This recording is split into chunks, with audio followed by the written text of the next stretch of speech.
నమస్తే, welcome to 99 TV. Mother of all bombs కంటే ఇప్పుడు అమెరికా దగ్గర ఇంకో తోపు బాంబు వచ్చింది. ఆ బాంబు అమెరికా దగ్గరే ఉంది, ఇది కూడా అమెరికా దగ్గరే ఉంది. అయితే మదర్ ఆఫ్ ఆల్ బాంబ్స్ను ఆల్రెడీ 2017లో ఆఫ్ఘనిస్తాన్ యుద్ధంలో ప్రయోగించారు. దాన్ని మించిన దాని తాదనుకోవచ్చు, తోపు అనుకోవచ్చు. ఇప్పుడు కొత్త బాంబు, దాని పేరు ఏంటంటే GBU-57A-B MOP, అంటే మ్యాసివ్ ఆర్డినెన్స్ పెనిట్రేటర్. ఇది మొత్తం బరువు, దీని బరువు 13,600 కేజీలు ఉంటుంది. భూగర్భంలోకి బాగా లోతుగా చొచ్చుకెళ్ళిపోద్ది. పర్వత ప్రాంతాలు ఉన్నా సరే ఫస్ట్ వెళ్ళటం అటాక్ చేయటం 200 మీటర్లు తొలుచుకుంటూ వెళ్ళిపోతుంది భూమిలోకి. వెళ్ళిన తర్వాత అప్పుడు పేలుతుంది. పేలిన తర్వాత 6 మీటర్ల పొడవు ఉంటుంది. ఇది 13,600 కిలోల బరువు. వెళ్ళిన తర్వాత పేలితే ఇంకా లోపలికి మొత్తం డొల్ల చేసుకుంటూ లోపలికి వెళ్ళిపోతుంది. ఎందుకు దీన్ని ఇప్పుడు ఈ తోపు బాంబుని ప్రయోగించాలని చూస్తున్నారు? మదర్ ఆఫ్ ఆల్ బాంబ్స్ దాని గురించి ఒకసారి మాట్లాడుకుంటే, మొత్తం ఇది 9,800 కేజీల బరువు ఉండేది మ్యాసివ్ ఆర్డినెన్స్ ఎయిర్ బ్లాస్ట్, దీని పేరు MOAB. దానికన్నా ఇప్పుడు వస్తున్నది మ్యాసివ్ ఆర్డినెన్స్ పెనట్రేటర్, దాని మించింది. ఇది 13,600 కిలోల బరువు ఉంటుంది. మ్యాసివ్ ఆర్డినెన్స్ ఎయిర్ బ్లాస్ట్ బాంబుని 2017లో ఆఫ్ఘనిస్తాన్ యుద్ధంలో ఉపయోగించారు. మదర్ ఆఫ్ ఆల్ బాంబ్స్కు ఆల్ బాంబ్స్ సైజు అది అంటే 9,600 అనమాట. ఆ 9,600 కిలోల బరువున్న ఆ బాంబు సైజుకు సమానమైన ఆయుధాలు తయారు చేసేందుకు అమెరికన్ ఎయిర్ ఫోర్సు చాలా గట్టిగా కృషి చేసింది. అయితే పేలుడు పదార్థాన్ని పటిష్టమైన లోహ పొరల్లో ఉంచడంతో GBU-57A-B మ్యాసివ్ ఆర్డినెన్స్ పెనట్రేటర్ ఏర్పడిందని చెప్పేసి తయారైంది. అంటే తయారు చేసుకోగలిగామని చెప్పేసి బ్రిటన్లోని యూనివర్సిటీ ఆఫ్ బ్రాడ్ఫోర్డ్లో peace studies professor Paul Rogers ఆయన చెప్పుకుంటూ వచ్చారు. అంటే ఈ రెండు బాంబ్స్కి ఉన్న variation, mother of all bombs ఏమో 9,600 కేజెస్ అండ్ ఇదేమో దాని పేరు massive ordnance air blast MOAB. ఇప్పుడు వచ్చింది మ్యాసివ్ ఆర్డినెన్స్ పెనట్రేటర్. ఇప్పుడు ఇది ఇజ్రాయెల్ ఇంకా అడగలేదు, అడిగితే అమెరికా ఇస్తుందా లేదో తెలియదు. అమెరికా ఈ నిర్ణయం తీసుకోవడానికి 2 వారాలు వ్యవధి పడుతుంది. ఈ రెండు బాంబ్స్ గురించి కూడా మనం చెప్పుకున్నాం. మదర్ ఆఫ్ ఆల్ బాంబ్స్, దాని పేరు మ్యాసివ్ ఆర్డినెన్స్ ఎయిర్ బ్లాస్ట్, 2017లో ఆఫ్ఘనిస్తాన్ యుద్ధంలో ప్రయోగించారు. ఇప్పుడు తాజాగా తీసుకురావాలనుకుంటున్న బాంబు పేరు, దాని మించింది, ఒక రంగ తోపు అనుకోవచ్చు, మ్యాసివ్ ఆర్డినెన్స్ పెనట్రేటర్. ఇది MOP. దాని బరువు 9,600 కిలోలు, దీని బరువు 13,600 కిలోలు. దీన్ని మ్యాసివ్ ఆర్డినెన్స్ పెనట్రేటర్ MOPని ఇప్పటివరకు ఏ యుద్ధంలో ఉపయోగించలేదు. కానీ న్యూ మెక్సికోలోని అమెరికన్ మిలిటరీ టెస్టింగ్ ఏరియాలో ఉన్న వైట్ శాండ్స్ మిసైల్ రేంజ్లో దీన్ని ప్రయోగాత్మకంగా పరీక్షించారు. సో ఇజ్రాయెల్ దీనికోసం ఎదురు చూస్తుంది. ఒకసారి కనుక ఆలోచిస్తే, ఇజ్రాయెల్ యుద్ధంలో లేటెస్ట్ వెపన్ టెక్నాలజీని 2 వైపుల నుంచి ప్రయోగిస్తున్నారు. ఎందుకు దీన్ని ప్రయోగించాలని చెప్పేసి ఇజ్రాయెల్ భావిస్తోంది, లేదా అమెరికా ఇజ్రాయెల్కి వంత పాడుతోందంటే, ఆయన వెళ్ళి దాక్కున్నది ఎక్కడ? ఆ అణుకేంద్రంలో కింద దాదాపు 2 కిలోమీటర్ల లోతులో నిర్మించుకున్న బంకర్లో దాక్కున్నాడు అయతుల్లా ఖొమైనీ, ఇరాన్ సుప్రీం. ఆయన లేపేయాలని చెప్పేసి ఇజ్రాయెల్ పంతం పట్టి కూర్చుంది. ఎందుకంటే వాళ్ళ యురేనియం ఫెసిలిటీస్ చాలా రిఫైన్డ్ యురేనియం ఫెసిలిటీ ఏర్పాటు చేసుకున్న ఇరాన్ ఏదో ఒక రోజు అణ్వస్త్రాల తయారీకి దిగుతుంది. పైకి చెప్పే శాంతి మంత్రం కబుర్లో ఎవడూ నమ్మడానికి సిద్ధంగా లేరు ప్రపంచంలో. అండ్ ఒకవేళ దాన్ని అలా ఎలో చేస్తే రేపొద్దున ప్రపంచ పటంలో ఇజ్రాయెల్ మిగలదు. అంటే ఆ స్థాయిలో దాడి చేసే ప్రమాదం ఉందని ఇజ్రాయెల్ భయపడుతోంది. కాబట్టి ముందర ఈ అటాక్స్కి దిగింది. అండ్ రెండోది, ఇది ప్రస్తుతం మనం మాట్లాడుకున్న MOP అంటే మ్యాసివ్ ఆర్డినెన్స్ పెనట్రేటర్ కనుక ఇరాన్ పర్వత ప్రాంతాల్లోని భూగర్భంలో బాగా లోతులో ఉన్న ఫోర్డో యురేనియం శుద్ధి కేంద్రంలో కూడా ఇది చొచ్చుకుపోగలదు. అంటే చాలా స్ట్రాటజిక్గా ఈ లొకేషన్ని ఇరాన్ ఎంచుకుంది. ఏ మాటకా మాట, సైంటిఫిక్గా అండ్ టెక్నాలజికల్గా ఇరాన్ చాలా అడ్వాన్స్మెంట్ ఉంది, అక్కడ కనిపిస్తుంది. సైంటిస్టులు, గొప్ప సైంటిస్టులు ఉన్నారు. వాళ్ళు చాలా స్ట్రాటజిక్ ప్లేస్ని ఐడెంటిఫై చేశారు. జనరల్గా ఏంటంటే అణ్వస్త్రాలని మనం దాచిపెట్టే ప్లేసెస్ పెద్ద డ్యామ్స్ వెనకాల అండ్ లోతైన పర్వతాలను ఆనుకున్న లోతైన లోయల్లో ఇలా ఉంటాయి. బయటికి చెప్పరు, కానీ ఏ దేశమైనా ఫాలో అయ్యే ఫార్ములా ఇదే. ఇది అందులో ఇంకా సంక్లిష్టమైన ప్రాంతం. ఏది? ఇరాన్ పర్వత ప్రాంతంలోని భూగర్భంలో బాగా లోతులో ఉన్న ఫోరో యురేనియం శుద్ధి కేంద్రం అనేది చాలా సంక్లిష్టం. మొత్తం 4 ఉన్నాయి. అందులో 2 రిఫైనరీస్ ఒక రెండు ఏంటంటే టెస్టింగ్ రీసెర్చ్ అండ్ ఎనాలిసిస్కి రీసెర్చ్ అండ్ డెవలప్మెంట్కి ఉపయోగపడే 2 కేంద్రాలు, అంటే మొత్తం 4 కేంద్రాలు ఉన్నాయి ఇరాన్లో. ఆ 4 కేంద్రాలు ఇజ్రాయెల్కి టార్గెట్ అనమాట. సరే, అమెరికా ఇప్పటివరకు ఈ ఆయుధాన్ని ఇజ్రాయెల్కి ఇవ్వలేదు, ఇస్తే పర్యవసనాలు ఏంటనే దాని మీద ఇప్పుడు మాట్లాడుకున్నాం. అలాగే భూగర్భంలో బాగా లోతుగా నిర్మించిన, అంటే 2 కిలోమీటర్ల లోతులో నిర్మించిన సైనిక స్థావరాలు, అంటే ఇరాన్ టెక్నాలజీ ఏ స్థాయిలో ఉందో చూడండి. దాదాపు 1-2 కిలోమీటర్ల లోతులో భూగర్భంలో సైనిక స్థావరాలు ఏర్పాటు చేసుకున్నారు వాళ్ళు. సొరంగాల్లో దాచిపెట్టే ఈ అణ్వస్త్రాలు దాచిపెట్టుకున్నారు. వాటిని కూడా ధ్వంసం చేసే సత్తా దీనికి ఉంది. ఎలా? వన్స్ దీన్ని ప్రయోగించినప్పుడు భూ ఉపరితలం మించి అది 200 అడుగుల లోతుకి వెళ్ళిపోతుంది. 6 మీటర్స్ పొడుగుండే ఈ ఆయుధం ఎంఓపి, మ్యాసివ్ ఆర్డినెన్స్ పెనట్రేటర్. ఒకేసారి కనుక అనేక బాంబుల్ని, అంటే ఎంఓపిల్ని వరుసగా ప్రయోగిస్తే అవి భూమి లోపలికి వెళ్ళి పేలిన ప్రతిసారి చాలా లోతుకి డ్రిల్లింగ్ చేసుకుంటూ వెళ్తాయట. ఈ బాంబుని బోయింగ్ సంస్థ తయారు చేసింది. ఒకసారి ఉలిక్కిపడ్డారా బోయింగ్ అనేసరికి? ఆ బోయింగ్ ఈ బోయింగ్ మరి 2 వేరువేరు విభాగాలు అయ్యిండొచ్చు. ఒకే బ్రాండ్లో 2 వేరువేరు విభాగాలు. మన అహ్మదాబాద్ ఫ్లైట్ బోయింగ్ తయారు చేసింది. సో దాంట్లో లోపాలు ఉన్నాయి. అలాగే దీంట్లో లోపాలు ఉన్నాయని కాదు, కానీ ఒక ప్రస్తావనది. ఇది ఆల్రెడీ న్యూ మెక్సికోలోని అమెరికన్ మిలిటరీ టెస్టింగ్ ఏరియాలో దీని టెస్టింగ్ అంతా అయిపోయింది. ప్రయోగించి చూశారు వైట్ శాండ్స్ మిసైల్ రేంజ్లో. చేసిన తర్వాత దీని పర్ఫార్మెన్స్ మీద నమ్మకం దొరికింది. ప్రస్తుతం ఎంఓపిని స్టెల్త్ బాంబర్గా గుర్తింపు పొందిన అమెరికన్ B-2 స్పిరిట్ అనే యుద్ధ విమానానికి అమర్చి ప్రయోగించేందుకు ఉపయోగిస్తున్నారు. సరే, మనకి కొన్ని బాంబర్స్ ఉంటాయి, యుద్ధ విమానాలు ఉంటాయి. అందులో స్టెల్త్ బాంబర్గా గుర్తింపు పొందిన అమెరికన్ B-2 స్పిరిట్ అనే యుద్ధ విమానం అనమాట. దానికి అమర్చి ప్రయోగించేందుకు రెడీ చేస్తున్నారు. దేన్ని? ఎంఓపిని, మ్యాసివ్ ఆర్డినెన్స్ పెనట్రేటర్, అదే తోపు బాంబు, అందరికీ అర్థమయ్యే భాషలో చెప్పుకోవాలంటే. B-2 యుద్ధ విమానాన్ని అది తయారు చేసింది నార్థ్రోప్ గ్రుమ్మన్ అనే ఒక ఇన్స్టిట్యూషన్ తయారు చేసింది. అమెరికన్ వైమానిక దళ ఆయుధాగారంలో ఇది చాలా అల్ట్రా మోడర్న్ జెట్ ఫైటర్. ఇది 18,000 కిలోల పేలుడు పదార్థాలను మోసుకెళ్ళగలదని దీన్ని తయారు చేసిన సంస్థ చెబుతోంది. అంటే ఇప్పుడు దీన్ని కనుక చూద్దాం, ఎంఓపిని చూద్దాం. ఎంఓపి దాని బరువు, మ్యాసివ్ ఆర్డినెన్స్ పెనట్రేటర్ బరువు 13,600 కిలోమీటర్లు. సో అది పేలుడు పదార్థమే. ఆ ఎంఓపి తీసుకెళ్ళడానికి స్టెల్త్ బాంబర్ B-2 స్పిరిట్ని ఉపయోగిస్తున్నారు. అది 18,000 కేజెస్ మోయగలదు. సో అందువల్ల సరిపోతుంది, ఫిట్ అవుతుంది. అయితే 27,200 కేజీలు బరువు ఉండే 2 JBU-57A-B బంకర్ బస్టర్ బాంబుల్ని మోసుకెళ్ళాలంటే దానికి కూడా మరి దాని శక్తి సామర్థ్యాలు పరిశీలించాలి కదా. ఎందుకంటే అది మోసుకెళ్ళగలిగింది 18,000 కేజీలు, కానీ 27,200 కేజీలు బరువు ఉంటాయి 2 JBU-57A-B బంకర్ బస్టర్ బాంబ్స్. వీటిని మోసుకెళ్తుందా లేదా అని B-2 మీద టెస్ట్ చేసి చూశారు. B-2 స్పిరిట్ అనే ఫైటర్ జెట్ మీద చేసినట్టు అమెరికన్ ఎయిర్ ఫోర్స్ ప్రకటించింది. So successful result. అంటే దాన్ని మోయగలిగిన బరువు కన్నా కూడా ఎంత 9,000 కేజీలు అదనంగా కూడా మోయగలడు. అయితే ఇప్పుడు వాటిని ఎంఓపిని కలిపి తీసుకెళ్తారా అంటే దాని మీద అమెరికన్ ఎయిర్ ఫోర్స్ క్లారిటీ ఇవ్వాల్సి ఉంటుంది. ఈ విమానంలో కనుక ఒకసారి, అంటే B-2 స్పిరిట్ విమానంలో కనుక ఒక్కసారి ఫ్యూయల్ నింపితే ఏకాఏకి 11,000 కిలోమీటర్లు ప్రయాణిస్తుంది. అంటే మరోసారి విమానంలో ఉండే ఇంధనాన్ని నింపితే 18,500 కిలోమీటర్లు ప్రయాణిస్తుంది. విమానంలోనే ఉండే ఇంధనాన్ని కనుక నింపితే, అంటే ఇది ఒకసారి ఇంధనం నింపితే 11,000 కిలోమీటర్లు, మళ్ళీ నింపితే, అంటే విమానంలో స్టోర్ చేసుకుని వెళ్తారు కదా అవి, అందులోవి మళ్ళీ నింపితే కనుక 18,500 కిలోమీటర్స్, అంటే మొత్తం కలిపి 29,500 కిలోమీటర్లు, రౌండ్ ఫిగర్ వేసుకుంటే 30,000 కిలోమీటర్స్ వెళ్ళిపోగలరు కొన్ని గంటల వ్యవధిలో. ఈ B-2 స్పిరిట్ అనేది ప్రపంచంలో ఏ మూలకైనా వెళ్ళిపోతుంది, కొన్ని జస్ట్ అవర్స్ డ్యూరేషన్లో అనేది అని ఆ విమానాన్ని తయారు చేసిన నార్థ్రోప్ గ్రుమ్మన్ వాళ్ళు చెప్తున్నమాట. ఇరాన్ లాగా అడ్వాన్స్డ్ ఎయిర్ డిఫెన్స్ సిస్టమ్స్ ఉన్న దేశాలపై ఎంఓపీలను ఉపయోగించేటట్లయితే B-2 బాంబర్స్తో పాటు ఇతర యుద్ధ విమానాలు కూడా ఉపయోగించే అవకాశం ఉంది. ఇప్పుడు ఇరాన్ని అండర్ ఎస్టిమేట్ చేసే పరిస్థితి ఏం లేదండి. Iran most advanced country.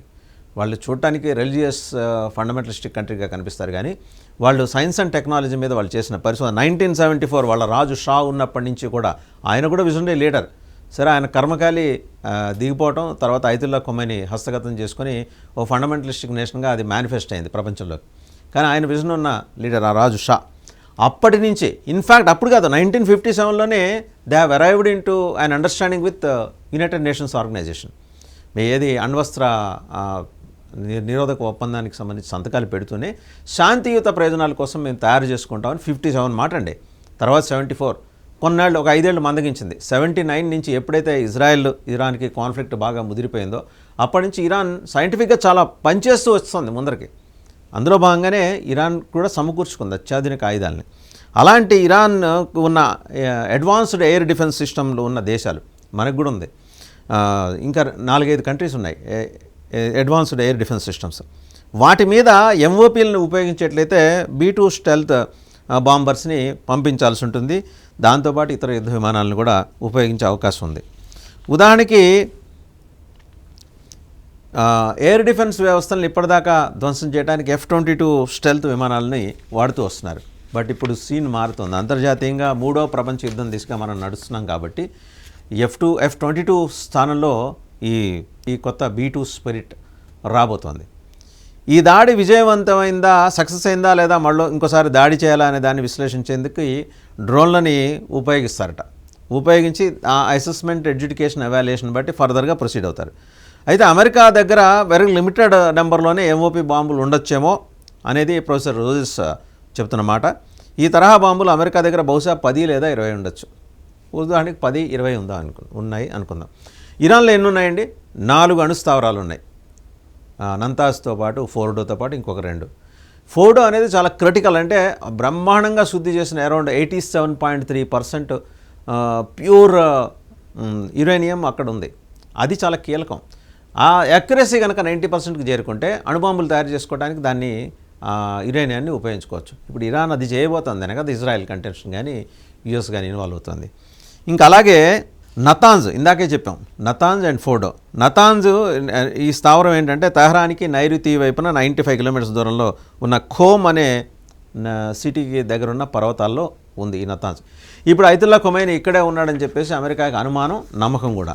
అనుమానమే కాదు, మరి ఐతుల్లా ఖొమైనీ లేపేయాలంటే అది బాంబు ప్రయోగిస్తే మొత్తం పెద్ద విస్ఫోటనం అవుతుంది. అక్కడ ఉన్నది అణుకేంద్రం. సో చాలా స్ట్రాటజిక్గా అణుకేంద్రాన్ని తన షీల్డ్గా పెట్టుకున్నాడు ఐతుల్లా ఖొమైనీ. అలాగని అతను ఒక్కడిని న్యూట్రలైజ్ చేయాలంటే సాధ్యమయ్యే పని కాదు, లోపలికి చొచ్చుకెళ్ళాలి. అంటే ఇది ఎట్టి పరిస్థితుల్లో ఈ తోపు బాంబుని మ్యాసివ్ ఆర్డినెన్స్ పెనట్రేటర్ ఎంఓపీని ప్రయోగించాల్సిందే. అది 206 మీటర్ల పొడవు ఉండి ఒకసారి 200 మీటర్ల లోతుకి వెళ్ళిపోతుంది. వెళ్ళిన తర్వాత పేలుతుంది. పేలిన తర్వాత మొత్తం ఆ విస్ఫోటనంతో ఇంకాస్త లోపలికి డ్రిల్లింగ్ చేసుకుంటూ వెళ్తుంది. ఆ క్రమంలో ఒక ఐతుల్లా ఖొమైనీ ఒక్కడే టార్గెట్ అయితే పర్లా, ఆ లోపల సైంటిస్టులు ఇంకా ఎవరెవరు ఉంటున్నారో వాళ్ళు, అండ్ ప్రత్యేకించి సైనిక స్థావరాలు కూడా లోపల ఉన్నాయట. భూగర్భంలో సైనిక స్థావరాలు నిర్మించుకున్న ఘనత ఇరాన్ది. అండ్ బహుశా మన ఫీల్డ్ మార్షల్ మునీర్కి ఇరాన్లో నచ్చిన అంశం అదే ఉంటుంది. ఎందుకంటే ఆయనతో మాట్లాడాడు కదా ఖొమైనీ తోటి, వైట్ హౌస్లో కూర్చొని ఒక ఇరాన్ ప్రత్యేక దూత ఫోన్లోంచి ఖొమైనీ తోటి హాట్లైన్లో మాట్లాడాడట. సో ఈ విషయాలన్నీ చెప్పి మరేం పర్లేదు ఏది అసీం మునీర్, నీకు నేనున్నానని. బట్ ఆయనకి ఎవరు లేరు కదా, అక్కడ వెళ్ళి ఆయనే దాక్కున్నాడు భూగర్భంలో. ఇప్పుడు ఆయన ఎలా లేపేయాలి? అమెరికా ముందున్న పెద్ద సవాల్ అది. సో లేపేయాలంటే ఎంఓపీని ప్రయోగించాలి. ఎంఓపీలు ఉన్నవి మన దగ్గర, అమెరికా దగ్గర ఎంత ఉన్నాయి? 10 నుంచి ఒక 15 ఉండొచ్చేమో ఇప్పటిదాకా ఉన్న అంచనా. కానీ 4 స్థావరాల మీద వేయాలి. ఇరాన్ని కంప్లీట్ న్యూట్రలైజ్ చేయాలి. అణ్వస్త్ర వ్యాప్తి దిశగా ఇరాన్ వేస్తున్న అడుగుల్ని కంప్లీట్గా నలిఫై చేయాలంటే 4 అణుస్థావరాల్ని ఈ బాంబర్స్తో పేల్చేయాలి. బట్ సైమల్టేనియస్గా బాంబర్స్ ఉపయోగించాలంటే ఒక్క బాంబుతోటే పని సాధ్యం కాకపోవచ్చు. వాళ్ళు ఎక్కడో 2 కిలోమీటర్ల లోతున అడుగున వాళ్ళు కట్టుకున్నారు, సైనిక స్థావరాలు కట్టుకున్నారు. అండ్ ఈ యురేనియం శుద్ధి కర్మాగారాలు అక్కడ ఏర్పాటు చేసుకున్నారు. నతాంజ్లో, ఫోర్డోలో ఇంకో 2 చోట్ల ఏర్పాటు చేసుకున్నారు. 4 చోట్లకి మనం ఇజ్రాయెల్ కోసం వాడిస్తే రేపు పొద్దున అమెరికా దగ్గర ఏముంటాయి తయారు చేసుకోవాలంటే? అమెరికా ముందున్న పెద్ద సవాల్ ఒకటి. ఇంకోటి, ఈ అణు విస్ఫోటనం కనుక జరిగితే, రేడియేషన్ కనుక ఒకవేళ విస్తరిల్లితే కనుక, అంటే పూర్తి స్థాయిలో విస్తరిస్తే కనుక వచ్చే ప్రమాదం ఇరాన్తో పాటు చుట్టుపక్కల అండ్ ఏషియా, యురేషియన్ కంట్రీస్ ఎలా దెబ్బతింటాయి, ఇవన్నీ కూడా ఆలోచించేస్తున్నారు. ఆలోచించే ట్రంప్ వెనకడిగేస్తున్నారు. ఆయన సొంత ఇంటెలిజెన్స్ చీఫ్ అంటే మనకి నేషనల్ సెక్యూరిటీ అడ్వైజర్ ఎలాగైతే అజిత్ దోవల్ గారు ఉన్నారో అక్కడ వారికి యుఎస్ఏకి తులసి గబ్బాడు ఉన్నారు. ఆవిడతో మాట్లాడారు ట్రంప్. ఆవిడ ఒకటే జంకుతున్నారు ఏంటంటే అది జన వినాశనానికి దారితీసి ఒక 50-60 ఏళ్ల పాటు మళ్ళీ ఆ చుట్టుపక్కల దేశాలు ఇరాన్తో పాటు చుట్టుపక్కల దేశాలన్నీ అత్తలాకుతలం అయిపోతాయి, జనజీవనం అస్తవ్యస్తమై స్తంభించిపోతుంది, ప్రపంచానికి కొత్త రోగాల్ని తీసుకొచ్చిన వాళ్ళు అవుతామని ఆవిడ హెచ్చరించారట. మొత్తానికి తోపు బాంబర్ని ప్రయోగిద్దామా లేదా బెదిరించి మొత్తానికి దారిలోకి తెచ్చుకుందామా? సరే, అది వాళ్ళ ఆలోచన. ఇంకొకసారి ఏంటంటే ఫోర్డో అణుస్థావరాన్ని అసలు ఎప్పుడు నిర్మించారనే దగ్గరికి వస్తే 2006లో నిర్మించారు. 2009 నుంచి అది ఫంక్షన్ అవటం మొదలెట్టింది. దాన్ని Iran administration it has confessed openly that it is under functional అని చెప్పేసి 2009లో 260 అడుగుల లోతున ఉంది అది. ఏది భూగర్భంలో ఫోర్డో అణుస్థావరానికి ఇరాన్ రష్యా ఉపరితల గగనతల మిసైల్ వ్యవస్థల ద్వారా రక్షణ కల్పిస్తున్నారట. సో రష్యా కూడా ఇక్కడ ఇన్వాల్వ్ అయింది. అంటే మనం కంపారిజన్ కోసం తీసుకొస్తే పూర్వం ఋషులు యాగాలు చేసుకుంటుంటే ఆ యాగాల మీద రాక్షసులు మాంసఖండాలు ఇసిరేయకుండా దేవతలు రక్షణ బాణాలతో రక్షణ ఇచ్చేవాళ్ళట. ఆ ఉపరితలం మీద గగనతలంలో రక్షణ ఇచ్చేవాళ్ళట. అట్లాంటి రక్షణ ఇవాళ రష్యా ఇరాన్ కలిసి ఇస్తున్నారట. ఉపరితలం మీద గగనతలం మీద మిసైల్ వ్యవస్థల ద్వారా. అంటే ఇవే ఆరో ఇంటర్సెప్టర్స్ ద్వారా. ఒకవేళ ఎవరైనా ప్రయోగించే పని అయితే ఇంటర్సెప్టర్స్ వాటిని కొట్టేస్తాయి. సో అందుకనే వాటి ద్వారా రక్షణ కల్పిస్తున్నారు. ఇదే ఏరియాని 2023లో అంతర్జాతీయ అణు ఇంధన సంస్థ సభ్యులు సందర్శించారు. అంటే ఇంటర్నేషనల్ అటామిక్ ఎనర్జీ ఏజెన్సీ వాళ్ళు సందర్శించారు. ఇక్కడ అణ్వస్త్రాలు తయారు చేసేందుకు అనువుగా ఉన్న 83.7% శుద్ధి చేసిన యురేనియాన్ని వాళ్ళు యురేనియం మూలకాల్ని పార్టికల్స్ని వాళ్ళు దే ఫౌండ్ అవుట్ అండి. Iran missile and atomic nuclear యాక్టివిటీని అంతం చేయడానికి ఆ దేశం మీద దాడులు చేస్తున్నామని ఇజ్రాయెల్ ప్రధానమంత్రి నెతన్యాహు స్వయంగా చెబుతున్నాడు. కాబట్టి ఇరాన్ అణు కార్యక్రమం ఇజ్రాయెల్ ఉనికికే ప్రమాదకరంగా ఉంటుందని ఆయన భావిస్తున్నారు. కాబట్టి ఇజ్రాయెల్ లక్ష్యాలని సాధించడంలో ఫోర్డో కూడా భాగమని అధికారులు చెబుతున్నారు. సో ఇప్పుడు ఫోర్డోని అటాక్ చేస్తే కానీ ఇజ్రాయెల్ సర్వైవ్ కాదు. అక్కడే ఉన్నాడు అయతుల్లా ఖొమైనీ. అది అమెరికాకి తెలుసు, ఇజ్రాయెల్కి తెలుసు. ఆ లోపల ఇంకా ఈ అణుకేంద్రం ఉన్నది 260 అడుగుల లోతుల. దానికన్నా 1.5 కిలోమీటర్ కింద ఈయన వేరే స్థావరం నిర్మించుకొని ఖొమైనీ అక్కడ దాక్కున్నారంట. ఫోర్డోని తుడిచిపెడితే ఈ ఆపరేషన్ లక్ష్యం పూర్తవుతుందని వాళ్ళు అనుకుంటున్నారు అని అమెరికన్ సైంటిస్టులు కానీ అలాగే అమెరికాలో ఉన్న ఇజ్రాయెల్ అంబాసిడర్ ఎచిల్ లైటర్ కానీ అంటున్నారు. ఇజ్రాయెల్కి సొంతంగా మ్యాసివ్ ఆర్డినెన్స్ పెనట్రేటర్ని బాంబును మోహరించే సామర్థ్యం లేదు. MOP అంటే ఈ తోపు బాంబుని ప్రయోగించే సామర్థ్యం ఇజ్రాయెల్కి లేదు. అది నేరుగా చెప్తున్నారు. అందుకని నేరుగా యుద్ధంలోకి దిగకుండా అమెరికా దానికి ప్రయోగించదు. ఇది వాస్తవం. అమెరికా ఇన్వాల్వ్ అయితేనే అది ప్రయోగిస్తుంది. అదర్వైజ్ ఇజ్రాయెల్ చేతులు ఎత్తేసినట్టే. ఎందుకంటే ఇరాన్ సామర్థ్యాన్ని ఇజ్రాయెల్ తక్కువ అంచనా వేయడానికి వీలు లేదు. వీళ్ళు ఎంత శక్తివంతులో సాంకేతికంగా ఇరాన్ కూడా అంతే శక్తివంతమైన దేశం. వాళ్ళ రిలీజియస్ ఫండమెంటలిస్టిక్ యాటిట్యూడ్ వల్ల వాళ్ళని ప్రపంచం భిన్నంగా చూస్తూ ఉండుండొచ్చు కాక. But Iran strong technological base ఉన్న నేషన్ అది. ఇజ్రాయెల్ దీన్ని ప్రయోగించాలంటే అమెరికా అంగీకరించాలి. ఇజ్రాయెల్ దగ్గర భారీ స్థాయి పెనట్రేటర్స్ లేవు అనేది వాస్తవం. నిన్న కూడా మనం మాట్లాడుకున్నాం. ఉన్న పెనట్రేటర్స్ అదే ఇంటర్సెప్టర్స్ చూస్తే కనుక మిసైల్ ఇంటర్సెప్టర్స్ ఇంకో 10 రోజులు వస్తాయేమో హార్డ్లీ. తర్వాత ఇజ్రాయెల్ పరిస్థితి ఏంటి? సో ఇజ్రాయెల్ డోల్డమ్స్లో పడిపోతుంది ఖచ్చితంగా. సరే, ఇంతగా అమెరికా వైఖరి ఏంటనే దాని మీద చూస్తే G7 కెనడాలో జరిగిన G7 మీటింగ్లో ఆయన ఏమన్నారంటే ప్రెసిడెంట్ సైన్యాన్ని ఎందుకు రంగంలోకి దించడం లేదని ప్రెసిడెంట్ని అడిగితే దాని గురించి మాట్లాడాలని అనుకోవడం లేదు. ఎందుకంటే he doesn't want some major mishap to happen in the subcontinent of Asian సబ్ కాంటినెంట్లో కానీ యురేషియా దేశాలకి ఇబ్బంది కలిగేలా కానీ ఒక మిషప్ జరగాలని ఆయన కోరుకోవట్లే. ఆయన ఏదో తుపాకులు అమ్ముకోవటం బేసిక్గా బిజినెస్ మ్యాన్ కాబట్టి ఆలోచనతో ఉంటాడు కానీ బట్ మేజర్గా జరిగే మానవ వినాశనానికి అమెరికా మూల కారణం కావాలని ట్రంప్ భావించట్లేదు అనేది వైట్ హౌస్ చెప్తున్నమాట. బట్ వైట్ హౌస్ లెక్కలు బయటికి చెబుతున్న లెక్కలు వేరే ఉంటాయి, లోపల ఉండే లెక్కలు వేరే ఉంటాయి. సరే, ఫోర్డోపై అమెరికా దాడి చేసేందుకు ఎంతవరకు అవకాశం ఉందని ఇజ్రాయెల్ రాయబారిని అడిగితే ఆయన ఏమంటున్నాడంటే రక్షణ పరంగా సాయం అవసరమైతే మేము వెళ్ళి అమెరికాని అడుగుతాం in case we need assistance and support. అయితే ఆయన హీఈస్ సో కాన్ఫిడెంట్. ఇజ్రాయెల్ రాయబారి అంబాసిడర్ ఆయన అంటే లేటర్ ఏమంటారంటే మా దగ్గర we have so many forces, so many wings and ఫోర్డోని ఎదుర్కోవడానికి అవి చాలు, ప్రతిదీ ఆకాశంలోకి ఎగరటం, దూరం నుంచి బాంబులు వేయటం కాదు కదా అని సెటైర్ ఇసిరాడు. సరే, తమ అణు కార్యక్రమాలు శాంతియుత ప్రయోజనాలకు ఉద్దేశించింది, అణ్వాయుధాలు తయారు చేసే ఆలోచన తమకు ఎన్నడూ లేదని ఇరాన్ చెబుతున్నా కూడా ఇజ్రాయెల్ దాన్ని నమ్మట్లేదు. అండ్ ఇంకొకటి ఏంటంటే, భూగర్భంలో చాలా లోతు, ఇందాక మొదటి నుంచి చెప్పుకుంటూ వచ్చాం.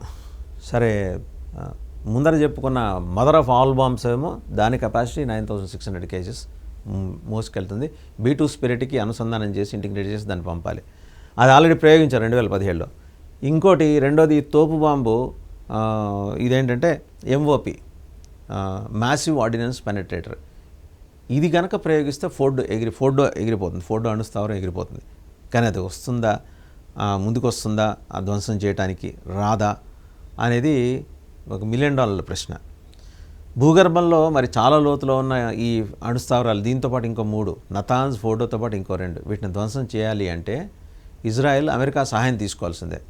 ఒకవేళ అమెరికా ఒప్పుకొని ముందుకు వస్తే ఇరాన్ అణుస్థావరాలను ధ్వంసం చేయడంలో ఇజ్రాయెల్ విజయం సాధించినట్టే, లేదంటే కష్టమే అనే మాట అయితే అంతర్జాతీయంగా వినిపిస్తుంది. ఫోర్డో గురించి మాట్లాడితే, ఫోర్డో చెప్పాం, ఆ పర్వత శ్రేణులకి ఆనుకొని లోపల దిగువన 220 మీటర్ల దిగువన ఉంది.